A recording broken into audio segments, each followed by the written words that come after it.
Welcome to this journey through one of the most unsettling and unexplained cases ever documented in the American history. Before we begin, I invite you to leave in the comments where you're watching from and the exact time at which you're listening to this narration.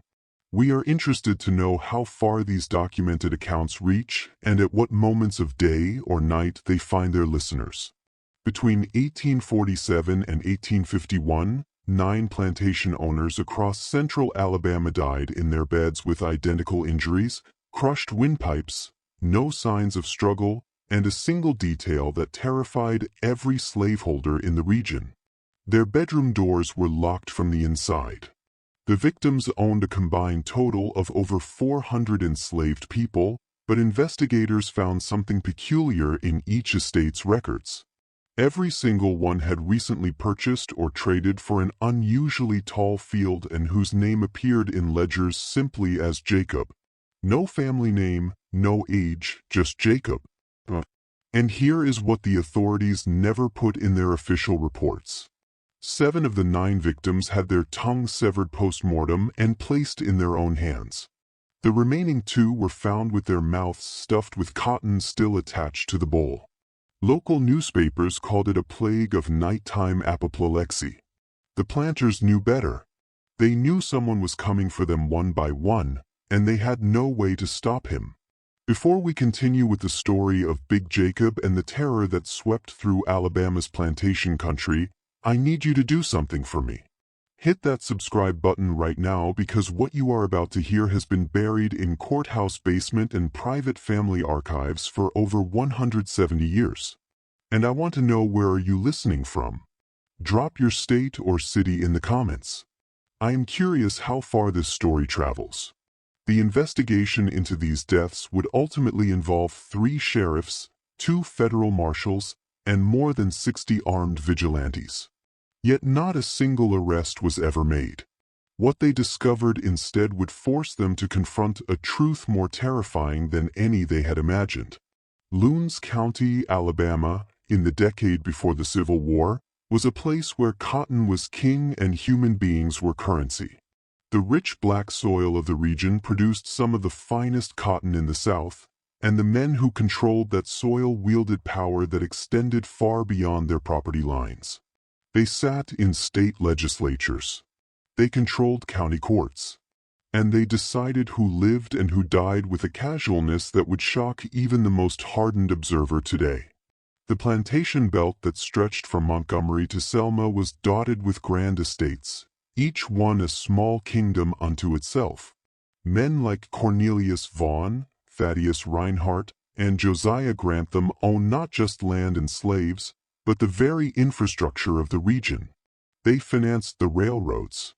They owned the cotton gins.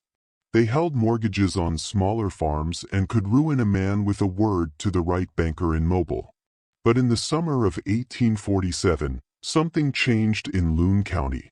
A tall man, impossibly tall by the standards of the time, began appearing at slave auctions and private sales throughout the region. The man stood somewhere between 6 feet 9 inches and 7 feet 2 inches, depending on which account you read, with shoulders so broad he had to turn sideways to fit through standard door frames. His skin was described in sale documents as dark mahogany.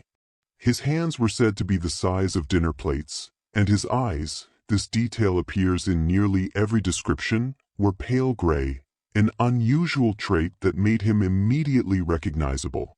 His name, according to the bill of sale from a Savannah auction house dated June 12, 1847, was Jacob, no surname. The document listed his age as approximately 28 years, though the auctioneer noted that this was an estimate as the man himself refused to speak. The word mute appeared in the margin of the sale record underlined twice. The buyer was a man named Cornelius Vaughn, owner of Sweet Gum Plantation, a 2,000-acre estate 12 miles south of Hanville. Vaughn paid $850 for Jacob, nearly double the going rate for a prime field hand, but he considered it money well spent. A man of Jacob's size could do the work of 2 normal laborers, and his muteness was seen as a virtue rather than a defect. A slave who could not speak, could not organize, could not spread discontent, could not testify against his master in any meaningful way. Vaughn brought Jacob back to Sweet Gum in chains, though contemporary accounts suggest the chains were more for show than necessity. Jacob walked with a strange calm, his massive frame moving with a grace that seemed at odds with his size. The other slaves at Sweet Gum, 93 men, women, and children, according to the 1847 property inventory, watched him arrive with a mixture of fear and fascination.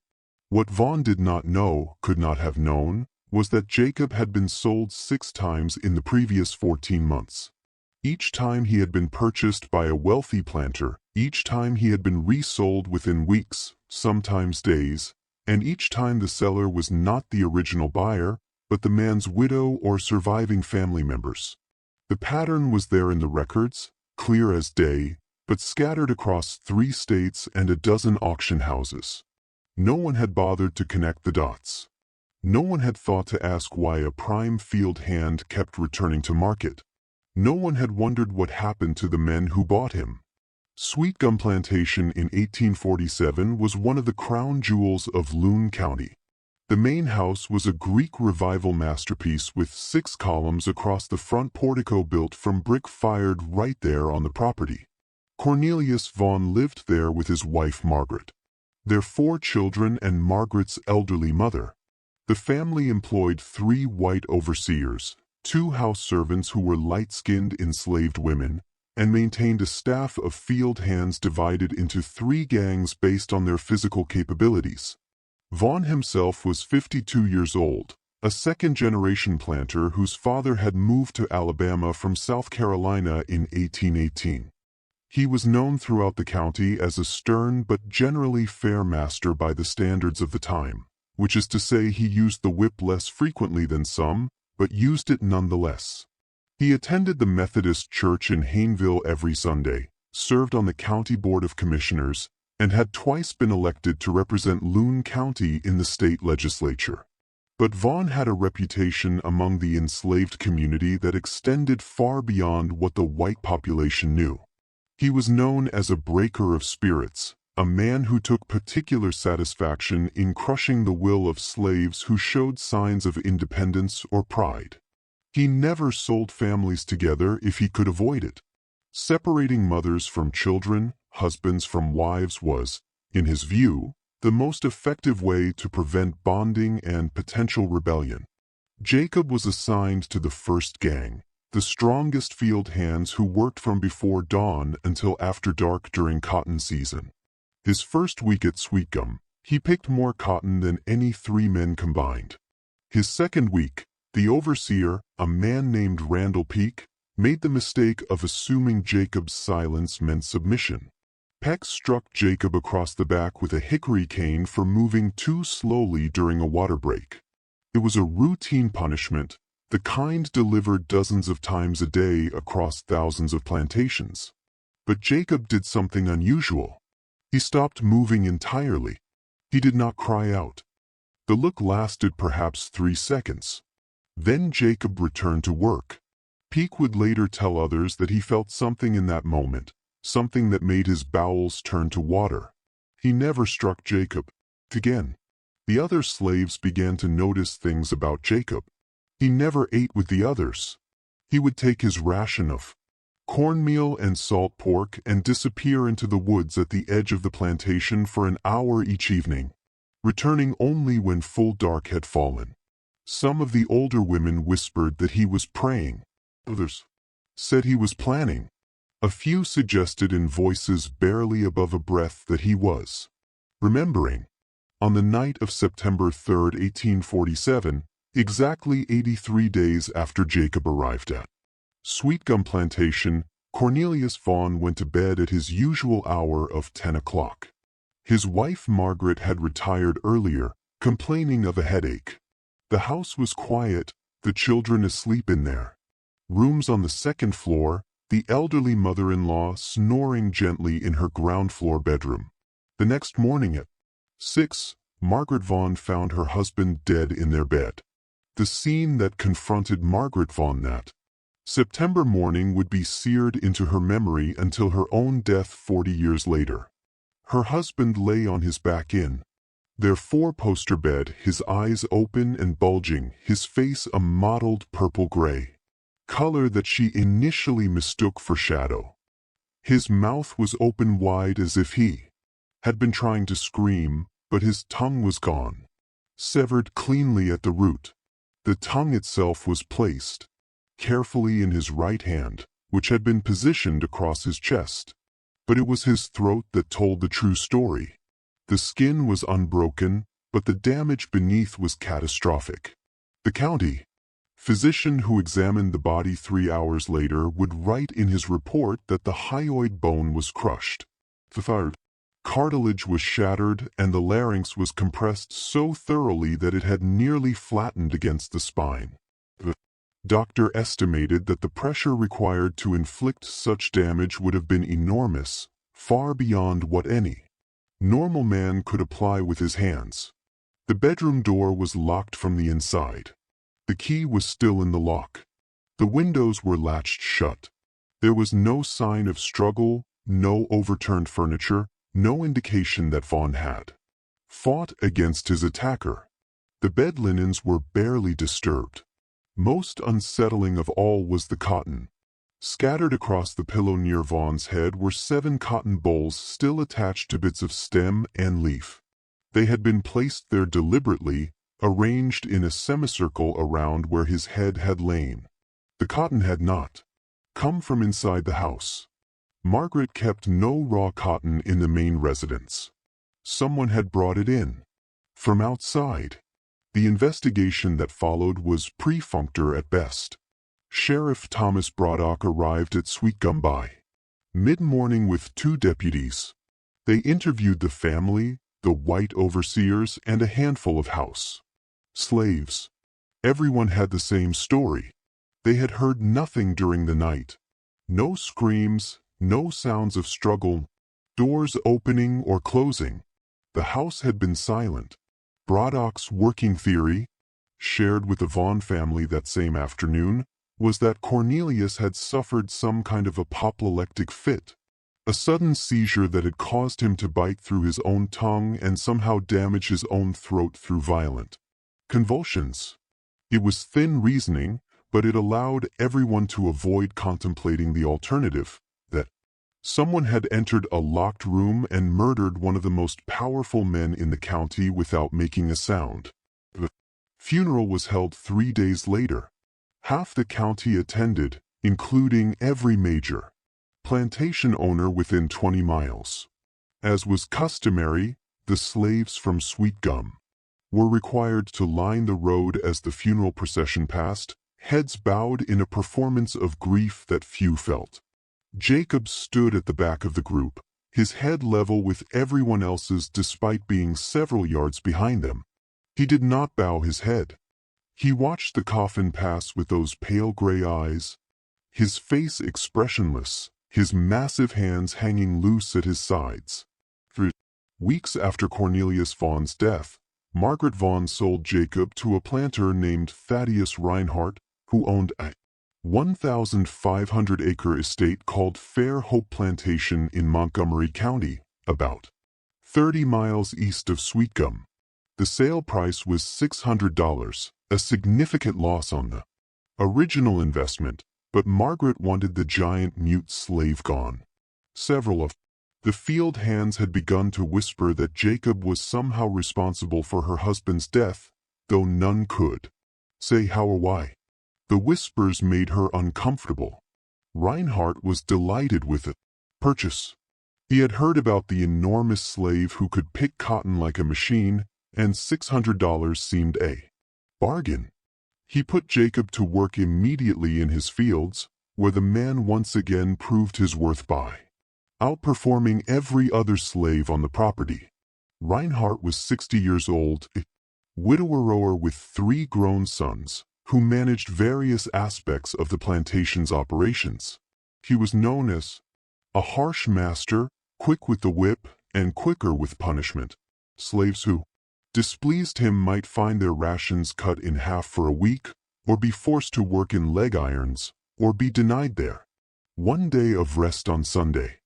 Jacob worked without complaint, his silence making him the perfect target for Reinhardt's cruelty. The old man seemed to enjoy ordering the giant slave to perform demeaning tasks, making him kneel to receive instructions, forcing him to bow his head in the presence of white visitors, striking him across the face for imagined offenses. On the evening of October 27, 1847, Thaddeus Reinhardt went to bed alone in his second-floor bedroom at Fairhope's main house. His sons lived in separate cottages on the property, each managing their own section of the plantation. The main house, aside from Reinhardt himself, was occupied only by two elderly house slaves who slept in a lean-to attached to the kitchen building separate from the main structure. The next morning, Reinhardt's body was discovered by one of his sons, who had come to the main house for breakfast. The scene was identical to what had been found at Sweet Gum Plantation. Crushed throat, no signs of struggle, door locked from inside. But this time, there was no severed tongue. Instead, Reinhardt's mouth had been stuffed full of raw cotton, so much cotton that his cheeks bulged, and his jaw had been forced open. Cotton fibers were found deep in his throat, though the physician who examined the body confirmed that suffocation was not the cause of death. The throat had been crushed first. The cotton had been added after. The news spread faster. Within days, every planter in central Alabama had heard about the two deaths and their disturbing similarities. Sheriff Braddock traveled to Fairhope to investigate personally, and it was during this investigation that someone finally made the connection that should have been obvious from the start. Both men had owned a slave named Jacob. Both men had died within weeks of acquiring him. And according to the bill of sale found in Reinhardt's study, Jacob had been purchased from the widow of Cornelius Vaughn. Braddock immediately ordered Jacob to be found and questioned. But when the overseer went to the slave quarters that evening to retrieve the giant mute field hand, Jacob was gone. His sleeping space, a rough pallet in one corner of a cabin he shared with 8 other men, was empty. No one had seen him leave. No one had heard him go. He had simply vanished sometime between sunset and full dark. A search party was organized immediately. 20 armed men on horseback with dogs borrowed from a neighboring plantation combed the woods and fields around Fairhope for 3 days. They found nothing. No tracks, no trace, no sign of which direction Jacob had fled. But Braddock was a thorough man, and something about the case nagged at him. If Jacob was the killer, and the circumstantial evidence certainly pointed that way, then why had he been sold in the first place? Why had Van's widow let a murderer slip through her fingers? Braddock began to dig into Jacob's history, requesting information from auction houses and plantation records across Georgia, South Carolina, and Alabama. What he discovered made his blood run cold. Jacob had been sold 9 times in the previous 18 months, and in 8 of those 9 cases, the buyer had died within 12 weeks of the purchase. The only exception was a small farmer in Georgia who had bought Jacob but sold him 2 weeks later after the man claimed the slave made him uncomfortable.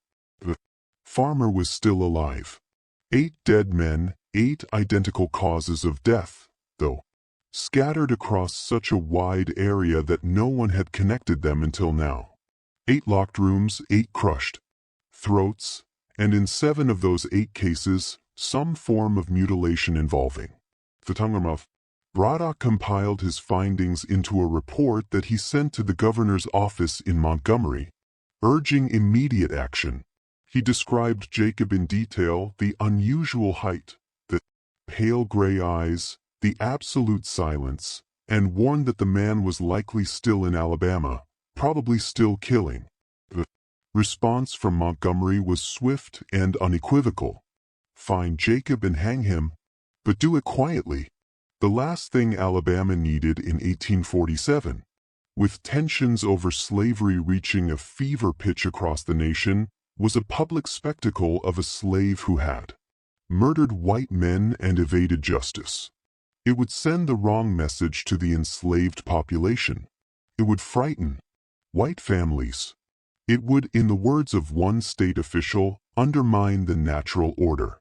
So the hunt for Big Jacob, as he had come to be called, was conducted with as much secrecy as possible. Rewards were posted in county carouses, but not in newspapers. Descriptions were circulated among sheriffs and slave patrols, but not published for the general public. And plantation owners across Central Alabama began taking precautions, locking their bedroom doors, keeping loaded pistols on their nightstands, having their most trusted house slave stand guard outside their rooms but none of it would matter. The winter of 1847 was one of the coldest in Alabama memory.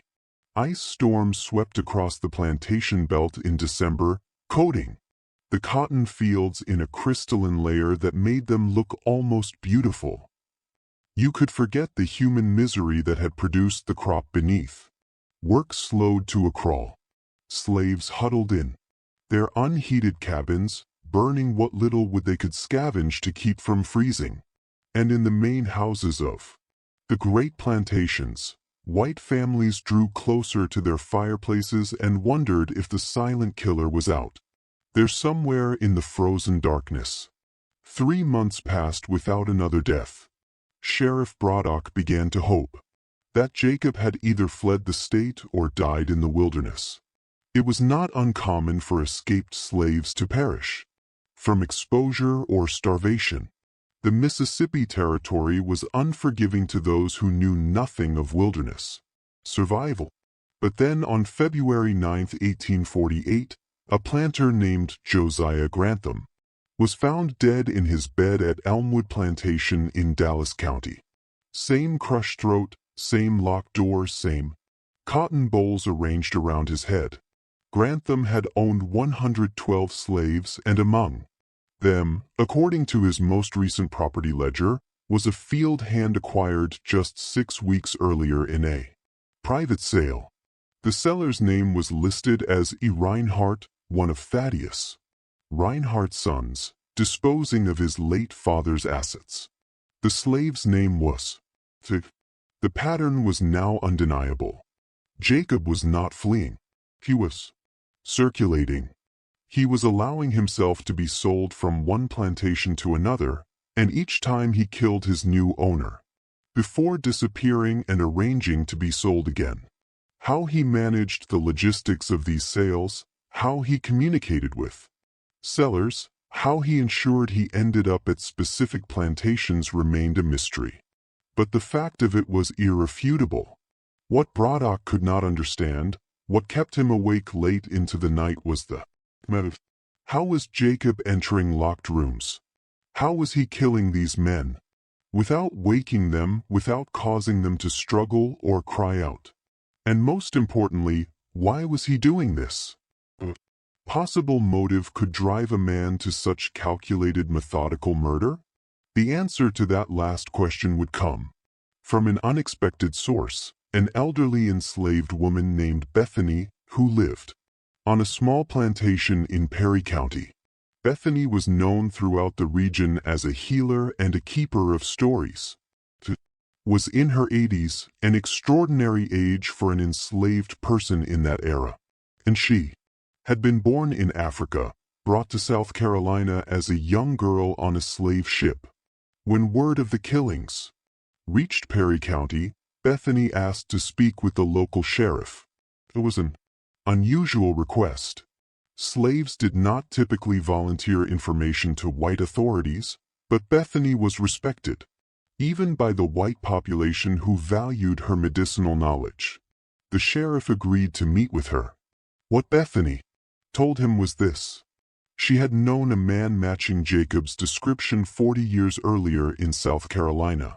He had been a young boy then, maybe 7 or 8 years old, already unusually tall for his age.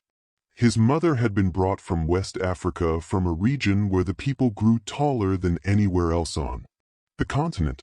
His father, according to Bethany, had been the white overseer of the plantation where they lived, a brutal man named Samuel Colton, who took what he wanted from the slave women and thought nothing of it.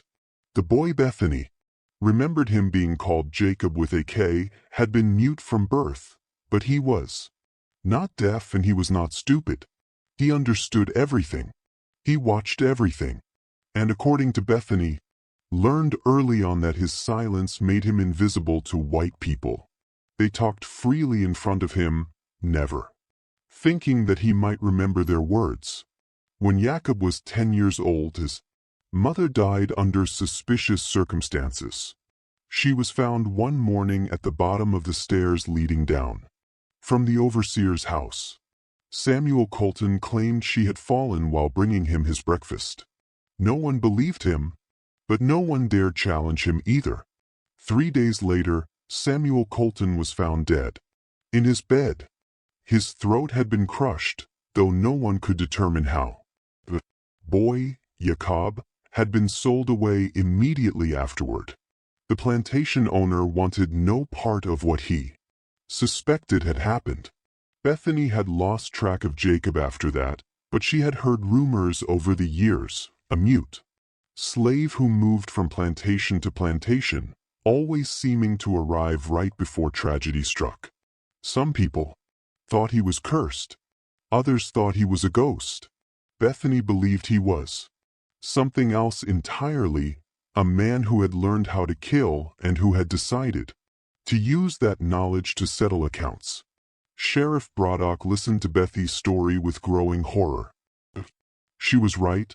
Then Jacob was not acting randomly. He was targeting specific types of men, plantation owners, overseers, men who held power over the enslaved, men who, in Jacob's eyes, deserved to die. But that still did not explain the how. How did a man, even a man of Jacob's size and strength, enter a locked room and kill someone without being detected? The answer to that question would come from an unexpected witness, a 7-year-old boy named Thomas Grantham, son of the recently murdered Josiah Grantham. Thomas had been having nightmares since his father's death. Terrible dreams of shadows moving in the dark, of something vast and silent standing over his bed. His mother had dismissed the nightmares as grief and trauma. But one evening about 3 weeks after the murder, Thomas told her something that made her blood freeze. He said he had seen the giant slave, the one called Jacob, standing in the hallway outside his father's bedroom on the night of the murder. But Jacob had not been walking down the hallway. He had been crawling along the ceiling. The boy's mother immediately dismissed this as fantasy, the product of a child's terrified imagination. But something made her mention it to the sheriff when he came to check on the family, and something made Braddock take it seriously. He returned to Elmwood Plantation and examined the hallway outside Josiah Grantham's bedroom with fresh eyes. The ceilings in the main house were 12 feet high, built in the grand Southern style. The hallway was long and narrow with doors opening off either side. And when Braddock looked up, he saw something he had missed on his first examination. There were marks on the ceiling beams, subtle indentations in the wood positioned at regular intervals, as if something very heavy had been pressed against them. The marks led from the servants' staircase at the far end of the hallway all the way to Grantham's bedroom door. Braddock stood in that hallway for a long time, trying to make sense of what he was seeing. Then he walked to the servants' staircase and looked up. The staircase was narrow and steep, built for the house slaves who tended to the bedrooms, and the ceiling above it was lower, perhaps 9 feet high, instead of 12. A man of Jacob's height and reach could in theory brace himself between the walls of that staircase, using his hands on one side and his feet on the other, and climb upward without ever touching the steps. Once at the top, he could continue moving along the hallway ceiling in the same manner, hands and feet braced against opposite walls, body suspended above the floor. It seemed impossible. The strength required would be inhuman. But then again, Jacob was not a normal. His size, his silence, his patience, everything about him suggested capabilities beyond the ordinary.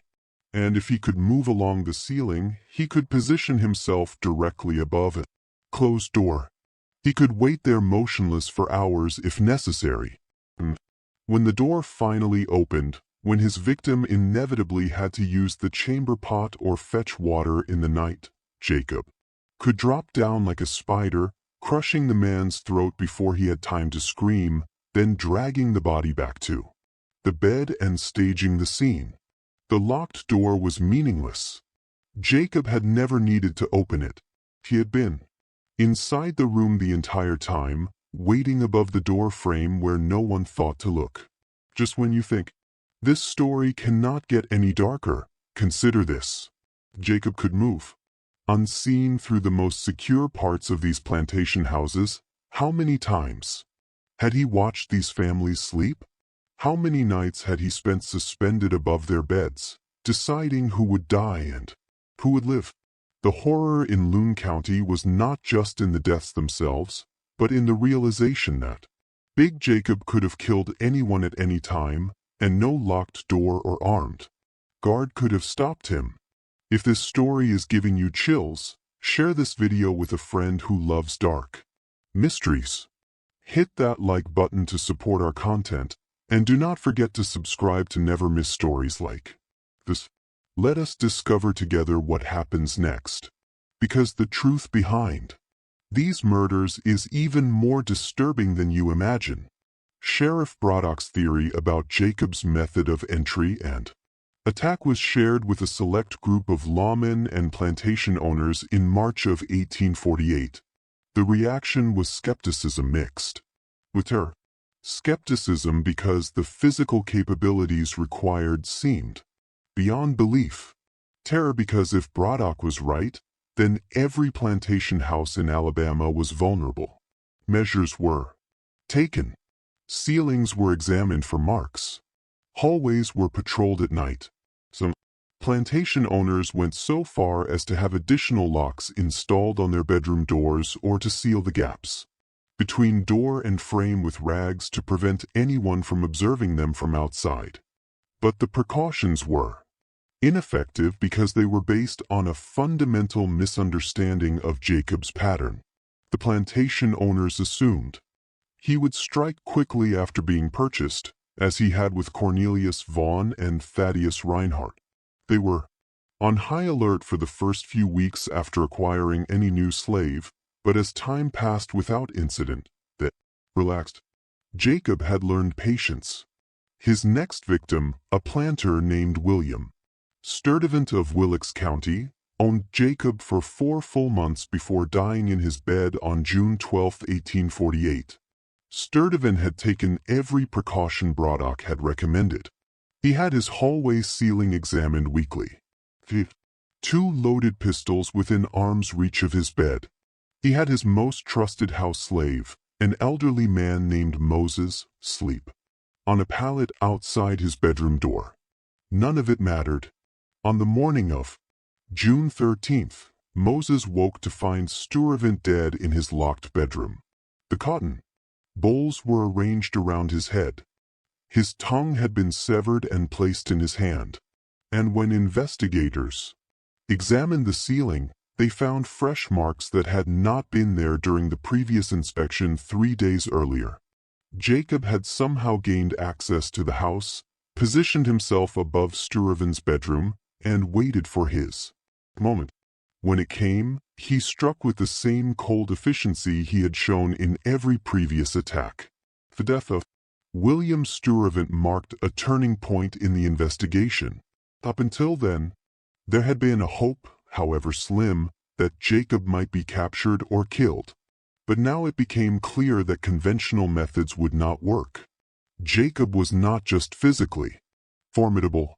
He was intelligent, patient, and utterly committed to his mission. Governor Reuben Chapman, responding to increasingly frantic appeals from the plantation community, authorized the formation of a special patrol dedicated solely to finding and eliminating Jacob. The patrol consisted of 20 armed men, all experienced slave catchers led by a professional bounty hunter named Marcus Pettigrew. The bounty for Jacob, dead or alive, was raised to $5,000. An enormous sum that reflected both the danger Jacob posed and the desperation of Alabama's planter class. Pettigrew was a lean, hard man in his early 40s. Originally from Tennessee, he had made his living for 20 years tracking down escaped slaves and returning them to their owners. He claimed to have personally captured more than 300 runaways, and he had never failed to bring back a fugitive once he took the contract. He was also known for his cruelty. The slaves he captured often bore scars from his methods. In the spring of 1848, the plantation owners of Alabama did not care about his methods. They only cared about results. Pettigrew began his hunt by studying every known detail about Jacob's movements. He obtained copies of all the bills of sale, traced the route Jacob had taken across Alabama, Georgia, and South Carolina, and interviewed dozens of people who had encountered the giant mute slave. What emerged was a picture of a man who was not acting randomly or impulsively, but following a deliberate pattern. Every man Jacob had killed shared certain characteristics. They were all wealthy plantation owners with large numbers of slaves. They were all known within their communities as harsh masters who used the whip freely and broke up slave families without hesitation. And in several cases, they had personal connections to each other, business partnerships, family relationships, shared investments in slave trading ventures. One name kept appearing in the background of these connections: Samuel Colton, the overseer, who had been found dead in South Carolina 40 years earlier. Colton, it turned out, had not simply been an overseer. He had been a slave trader on the side, buying and selling slaves for personal profit.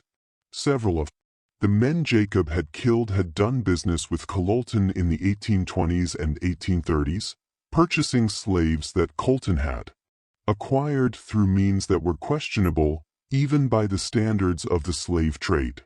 Bethy's story about Jacob, the mute boy whose mother had died under suspicious circumstances, began to take on new significance.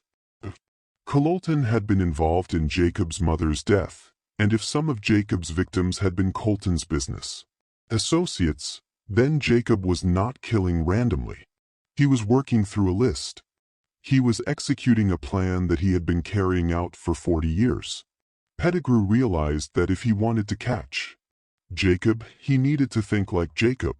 He needed to determine who would be next on Jacob's list. So he obtained records from slave trading firms that had done business with Samuel Colton in the 1820s and 1830s, cross-referenced them with current plantation owners in Alabama, and came up with a list of 11 names. 8 of those 11 men were already dead. The remaining 3 were Nathaniel Harwick of Butler County, Isaiah Drummond of Choctaw County, and Preston Dean of Marengo County. All 3 were immediately warned and placed under protection. Pettigrew divided his patrol into 3 groups, with one group assigned to watch each potential victim. For 6 weeks, nothing happened. The plantation owners began to hope that Jacob had fled Alabama or died in the wilderness. Pettigrew's men grew bored and complacent, spending their evenings drinking and their days sleeping off hangovers. Then on August 2, 1848, Nathaniel Harwick was found dead in his bed, crushed throat, locked door, cotton bowls arranged around his head. The tongue had been severed and placed in both hands, folded as if in prayer. The patrol that had been assigned to protect Herrick had been stationed outside his plantation house all night. They swore that no one had entered or left the building. They had checked every door and window at regular intervals. They had even examined the ceiling of Harwick's bedroom hallway twice during the night. And yet, Jacob had killed him. Anyway, the realization hit Pettigrew like a physical blow. Jacob had been inside the house before the patrol arrived. He had been waiting somewhere in the structure, possibly for days. It had the patience to remain hidden and motionless for as long as necessary. And he knew these plantation houses better than the white families who lived in them. How could he know them so well? The answer came from an unexpected source, a plantation ledger found in Harwick's study. The ledger listed all of Harwick's slaves by name, age, and assignment. And there, in a section labeled Recent Acquisitions, was an entry dated June 20th, 1848. Jacob Male, approximate 30 years, mute field hand, purchased from West Stuyvesant Estates, sale $400. Jacob had been living at Harwick's plantation for 6 weeks. He had been working in the fields during the day, sleeping in the slave quarters at night, and waiting for his moment. When the patrol arrived and began their watch, Jacob had simply hidden himself somewhere in the main house, the attic perhaps, or a seldom used storage room, and waited for the inevitable moment when vigilance would waver. Pettigrew realized that he had fundamentally misunderstood the situation. Jacob was not a fugitive slave, running from plantation to plantation. He was allowing himself to be sold, moving through the system that had enslaved him, using that system against itself. He was invisible because he was exactly where he was supposed to be, working in the fields, living in the quarters, performing the labor expected of him. And when the time came to kill it, simply used the access that his enslaved status gave him. It was brilliant in its simplicity and terrifying in its implications. The death of Nathaniel Harwick sent shock waves through Alabama's planter class that exceeded even the panic caused by previous murders.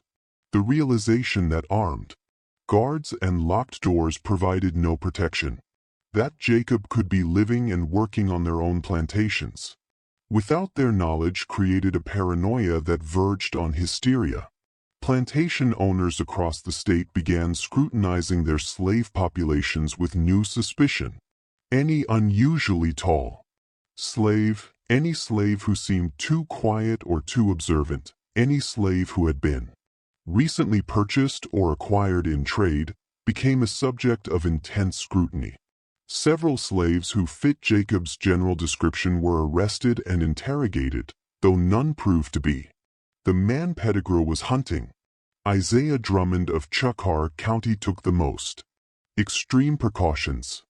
He had every slave on his property examined by a physician, looking for any sign of the pale gray eyes that witnesses had described. He fired all 3 of his overseers and hired new men from outside the state, reasoning that Jacob might have corrupted his previous staff. He moved out of his plantation house entirely, taking up residence in a hotel in the town of Butler, 20 miles away, and visiting his property only during daylight hours, always with armed escorts.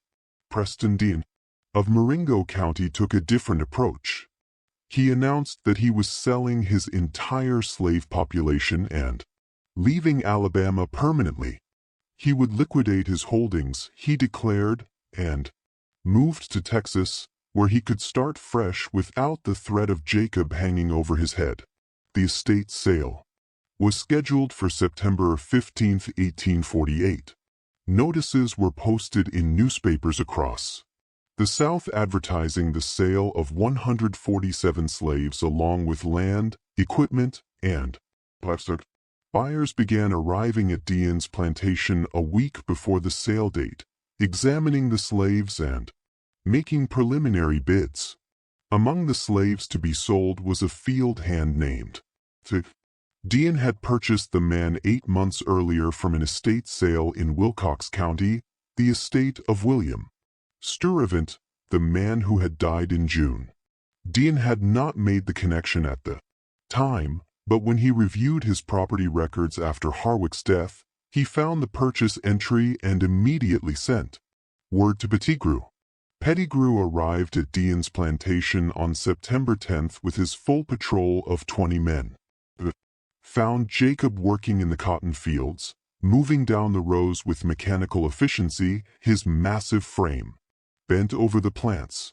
When the patrol approached, Jacob straightened and regarded them with those distinctive, pale gray eyes, his expression utterly blank. Pettigrew had brought chains, heavy iron shackles that would have been sufficient to restrain any normal man. But when his men attempted to place the chains on Jacob, something unexpected happened. Jacob did not resist. He did not fight. He simply stood still and allowed the men to approach. But as the first man reached out to grasp Jacob's wrist, Jacob did something that made every member of the patrol take an involuntary step backward. He smiled. It was not a natural expression. His lips pulled back from his teeth in a way that seemed almost unfamiliar to his face, as if he had learned the mechanics of smiling from observation, but had never truly felt the emotion behind it. And in that smile, Pettigrew saw something that chilled him more deeply than any of the crime scenes he had examined. Jacob wanted to be captured. This was part of his plan. Pettigrew, to his credit, did not lose his composure. He ordered his men to chain Jacob's hands and feet, then to chain him to a post in the center of Dean's stable yard, where he could be observed from all sides. Guards were posted in shifts with strict orders that at least 4 men must have Jacob in sight at all times. Under no circumstances was anyone to approach him alone. For 3 days, Jacob stood chained to that post. He did not eat the food that was placed near him. He did not drink the water. He did not sleep. But he did. He slept with his eyes open because the guards reported that his gaze never wavered, never closed. It simply stood there, that faint smile on his face watching. On the 3rd night, something happened that would become the subject of debate and speculation for years to come. One of the guards, a man named Luke Ferris, reported that he had seen Jacob's chains beginning to glow in the darkness. Not brightly, just a faint, reddish luminescence, as if the metal itself was heating up from within. Ferris called out to the other guards, and all 4 men on duty that night later swore that they had seen the same phenomenon. By the time Pettigrew was roused from his sleep and arrived at the stable yard, the glow had faded. But when he examined the chains, he found that the iron was warm to the touch and that the links nearest Jacob's wrists showed signs of stress. Hairline fractures running through the metal. Petty had the chains replaced, immediately using fresh iron fetters that had been forged specifically for Jacob with links twice as thick as normal, and he doubled the guard, placing 8 men around the post instead of 4. The next morning, September 14th, the day before the scheduled estate sale, Pettigrew made his decision. Jacob would not be brought to trial. There would be no public spectacle, no opportunity for the enslaved population to see one of their own defy the system and survive. Jacob would be hanged at dawn right there in Preston Dean's stable yard, and his body would be buried in an unmarked grave. Word of the decision spread quickly among the slaves on Dean's plantation. By evening, a strange tension had settled over the property. The slaves in the quarters were unusually quiet, gathering in small groups and speaking in whispers. Several of the overseers reported feeling uneasy, though they could not articulate why. Preston Dean himself, despite his earlier decision to leave Alabama, decided that he wanted to witness Jacob's execution. He would stay one more night, he announced, and see this threat ended once and for all. Then he would complete his preparations for departure. That night, Dean retired to his bedroom on the second floor of his plantation house. Pettigrew offered to post guards inside the house, but Dean refused. Jacob was chained and under constant observation in the stable yard more than 100 yards from the main house. There was no possible way he could pose a threat. Dean locked his bedroom door, loaded his pistol, and placed it on his nightstand. He climbed into bed and for the first time in weeks, slept soundly. Sometime in the deepest part of the night to the sensation of pressure on his chest. In the darkness, he could not immediately identify what was causing the sensation. He reached for his pistol, but his hand encountered only empty air. The nightstand was somehow beyond his reach. Then his eyes adjusted to the darkness, and he saw what was pinning him to his bed. Jacob's face hung directly above his own, so close that Dean could feel the warmth of the giant man's breath. The pale gray eyes reflected what little moonlight filtered through the window, giving them an almost luminous quality. And Jacob's hands, those massive, impossibly strong hands, were wrapped around Dean's throat. Dean tried to scream, but no sound emerged. To struggle, but Jacob's weight was immovable. He tried to understand how this was possible. How Jacob could be here when he was supposed to be chained in the stable, but his oxygen-starved brain could not process the impossibility of what was happening. The last thing Preston Dean saw was Jacob's smile, that same unnatural mechanical expression widening slightly as the pressure on his throat increased beyond the point of endurance. In the stable yard, the guards maintained their watch around the post where Jacob was chained. The giant mute slave stood exactly as he had for the past 4 days, his eyes open, his posture unchanged. The guards noted nothing unusual, and their reports would later confirm that Jacob had been under observation throughout the entire night. At dawn, when Pettigrew arrived to oversee the execution, he found his guards still at their posts, still watching Jacob. But when he approached Preston Dean's plantation house to inform the owner that the hanging was about to proceed, he found the household in chaos.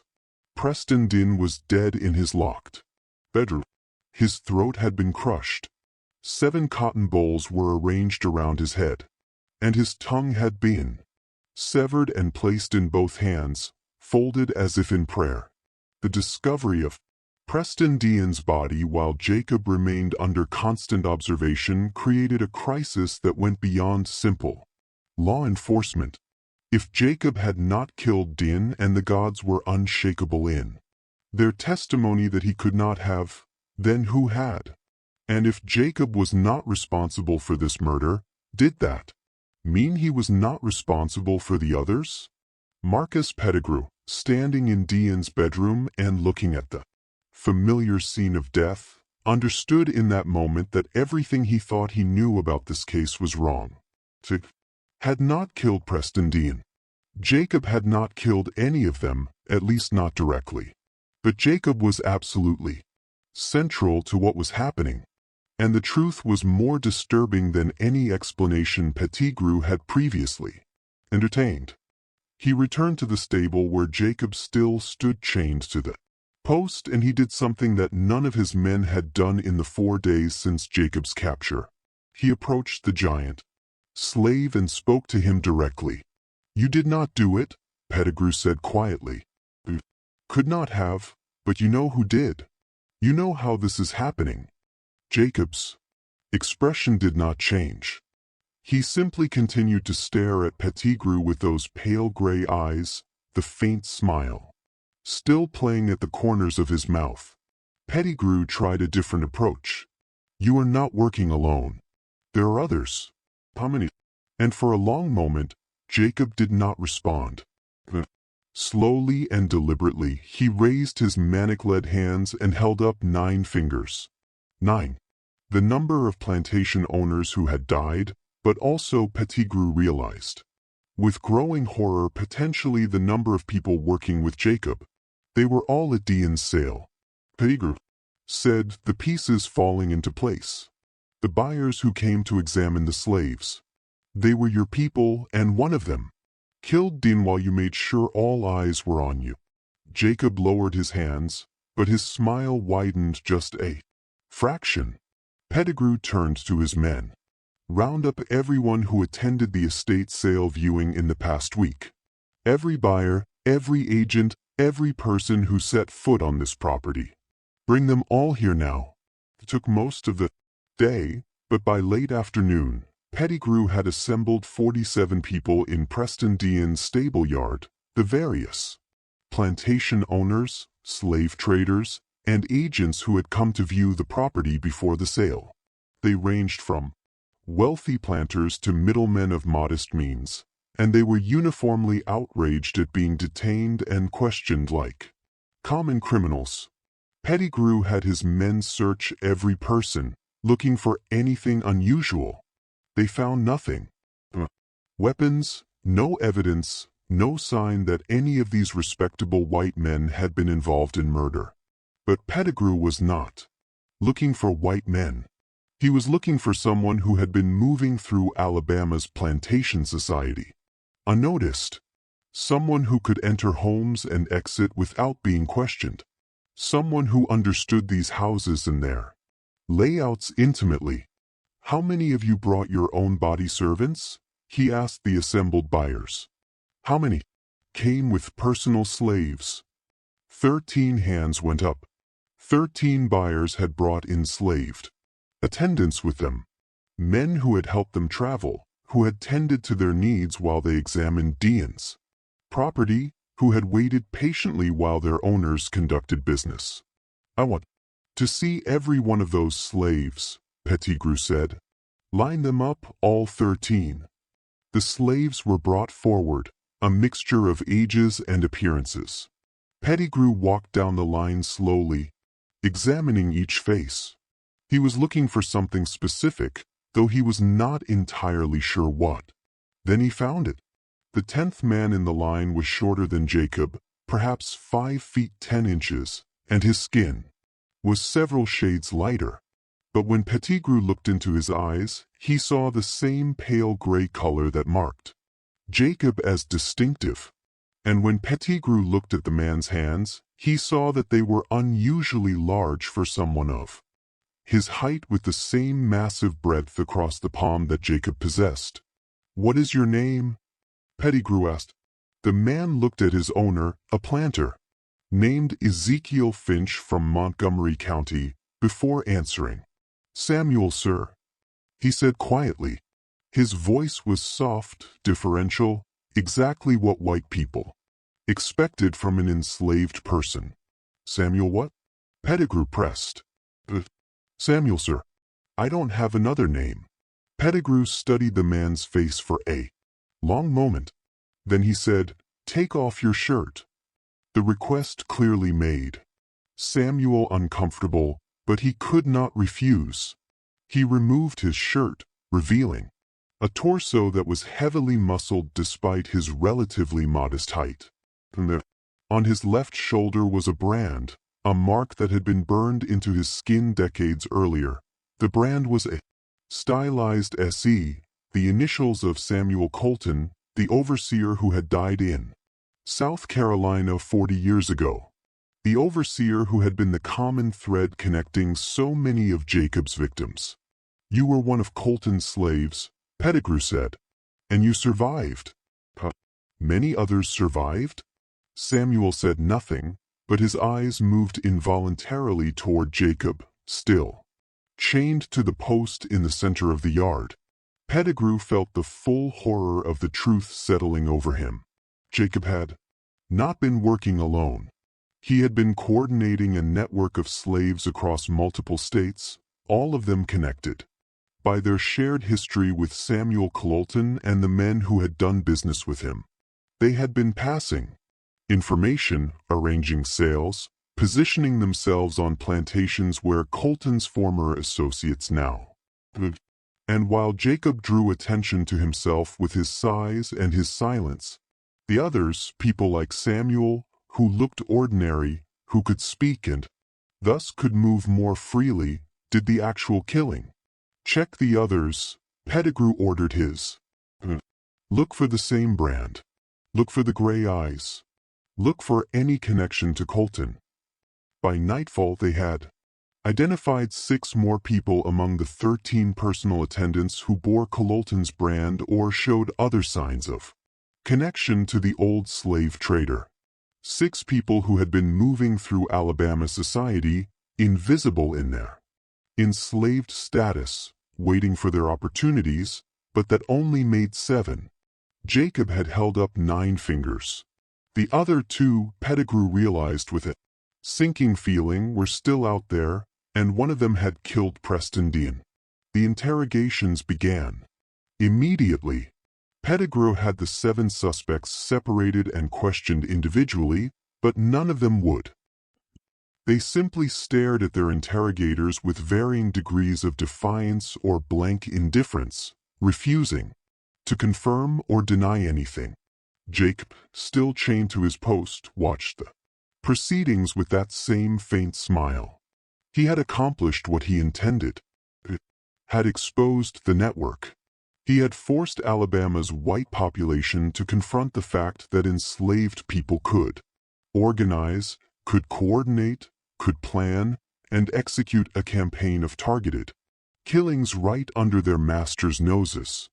And the terror this revelation caused was in many ways more destructive than the murders themselves. That night, a heated debate took place among Pettigrew, Sheriff Braddock, and the representatives from the governor's office who had arrived in response to the day's discoveries. What should be done with Jacob and his network? The obvious answer was execution, public hangings, as a warning to any other enslaved people who might harbor thoughts of rebellion. But several voices argued against this approach. A public execution would require a public explanation, and any explanation would necessarily reveal how sophisticated and far-reaching Jacob's network had been. It would reveal that enslaved people had successfully killed 9 prominent white men over the course of 18 months without being detected. Would reveal that the slave system, which white Southerners insisted was benign and under control, had been penetrated and manipulated by the very people it sought to subjugate.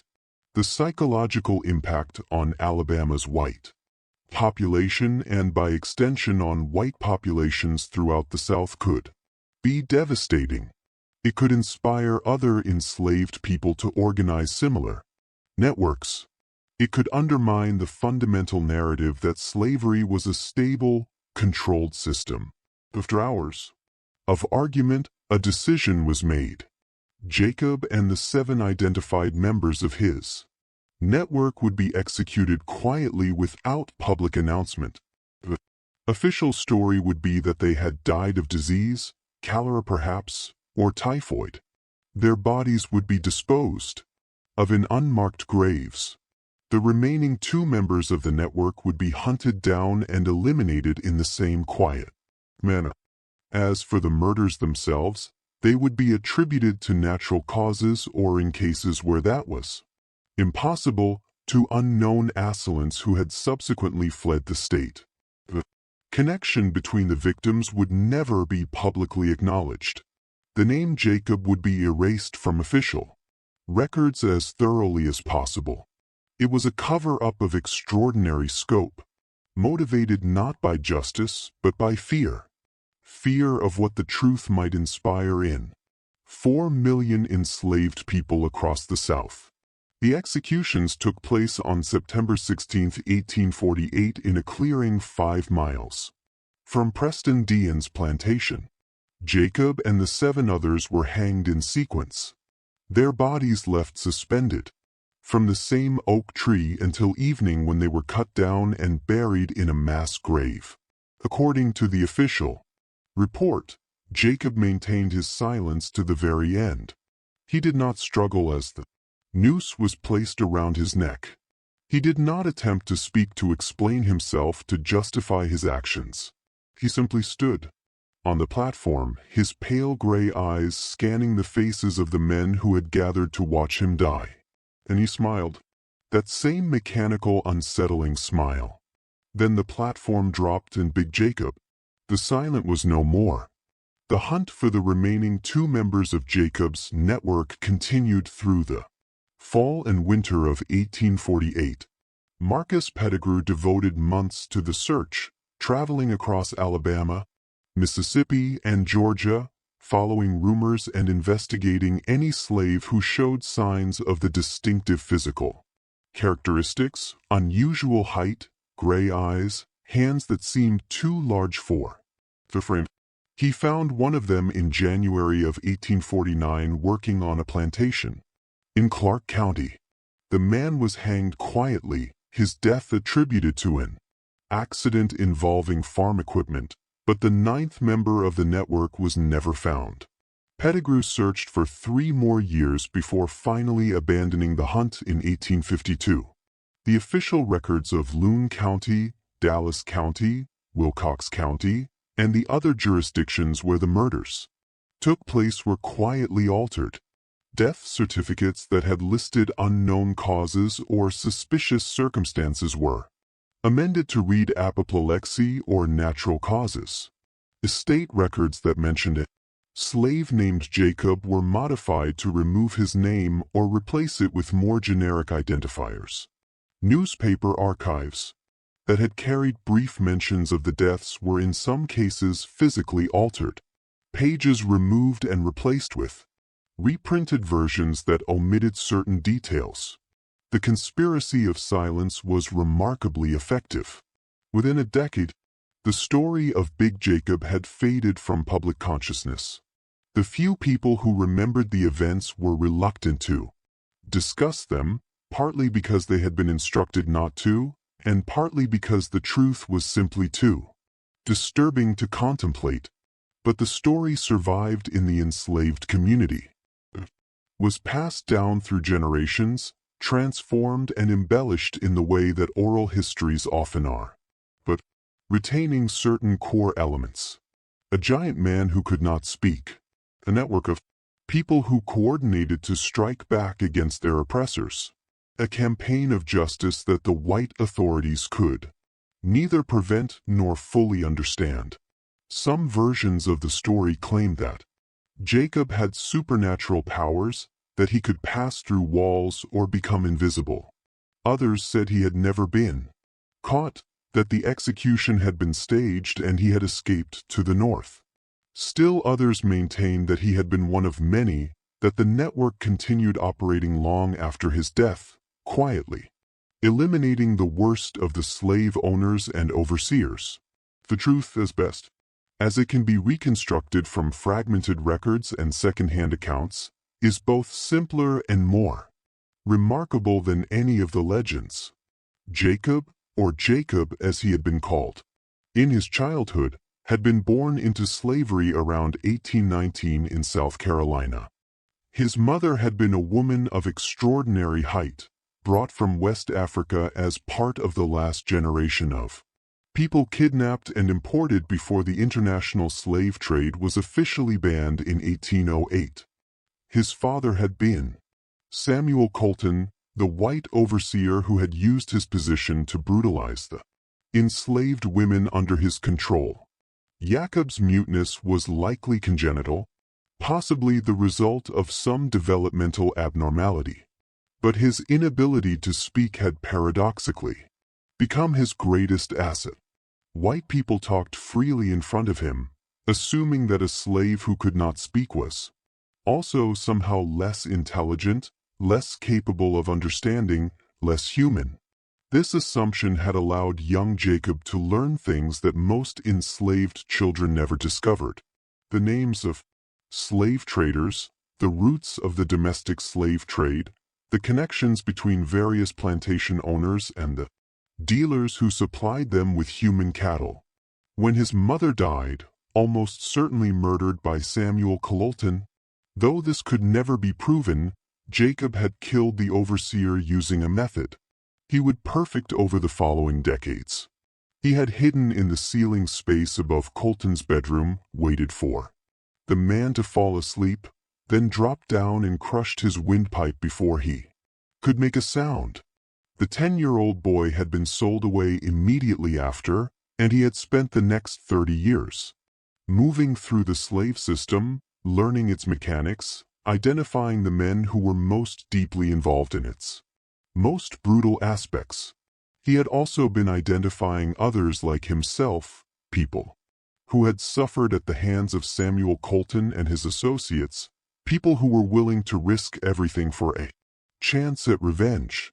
The network that Jacob built was remarkable for its patience and sophistication. Its members did not act impulsively. They did not target random white people or strike out in undirected rage. They identified specific individuals who had participated in specific atrocities, and they eliminated those individuals with careful planning and coordination. The decision to use Jacob as the visible element of the network to allow him to be sold from plantation to plantation, drawing attention to himself while others did the actual killing, was a strategy born of necessity. Jacob's size and distinctive appearance made him memorable, and his muteness meant he could never be forced to reveal information under interrogation. By positioning himself as the apparent killer, he drew focus away from the others, allowing them to operate with greater freedom. The cotton bolls and the severed tongues were not random symbols.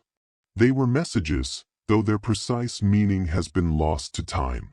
Some historians have speculated that the cotton represented the crop that had sustained the slave system, while the severed tongues represented the stolen voices of millions of enslaved people who had been forced into silence. Others have suggested that the symbols had personal significance related to Jacob's mother or to events in Samuel Colton's career as a slave trader. What is certain is that Jacob's campaign succeeded in its immediate objective. 9 men who had profited from Samuel Colton's slave trading activities died as a direct result of Jacob's network.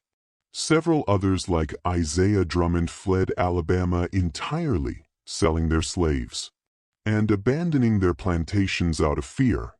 The economic impact on Alabama's plantation system, while not catastrophic, was significant enough to be noted in contemporary financial records. But the longer-term impact was more subtle and perhaps more important. The story of Big Jacob, even in its suppressed form, became part of the underground narrative of enslaved resistance. It demonstrated that the system could be penetrated, that careful planning and coordination could overcome even the most secure defenses, that justice, however rough and bloody, was possible even for people who had been stripped of all legal rights.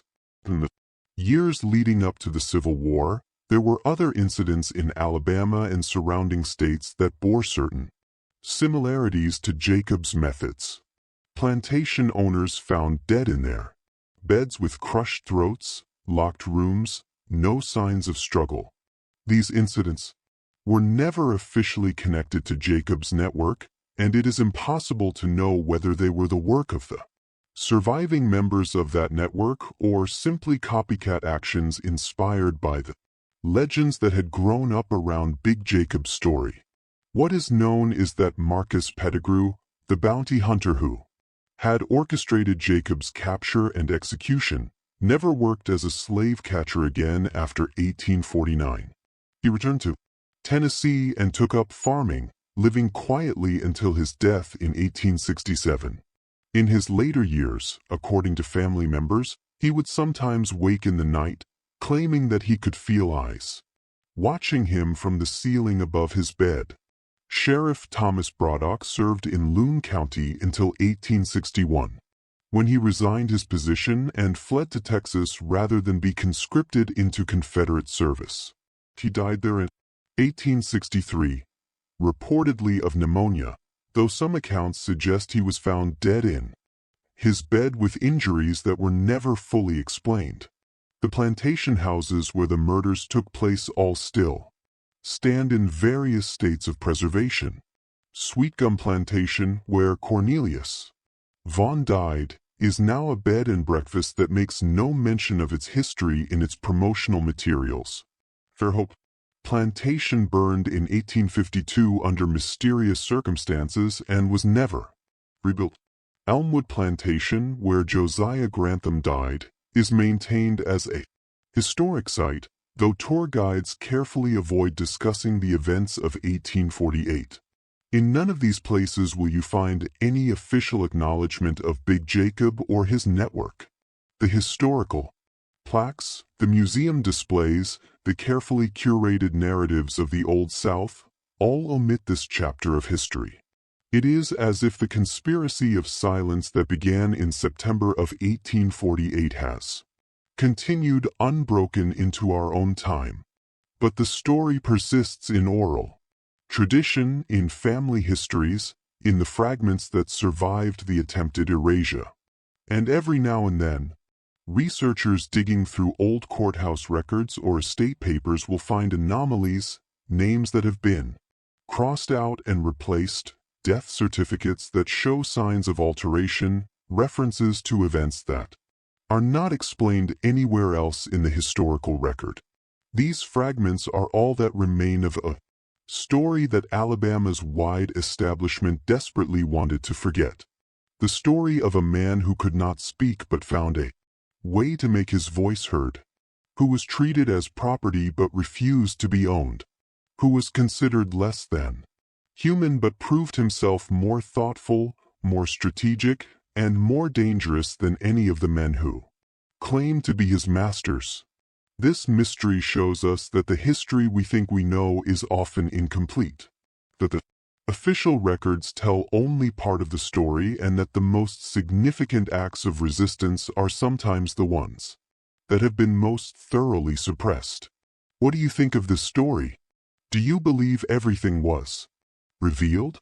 Could there be more to Jacob's network than was ever discovered? Leave your comment below. If you enjoyed this tale and want more horror stories like this, subscribe, hit the notification bell, and share with someone who loves mysteries. See you in the next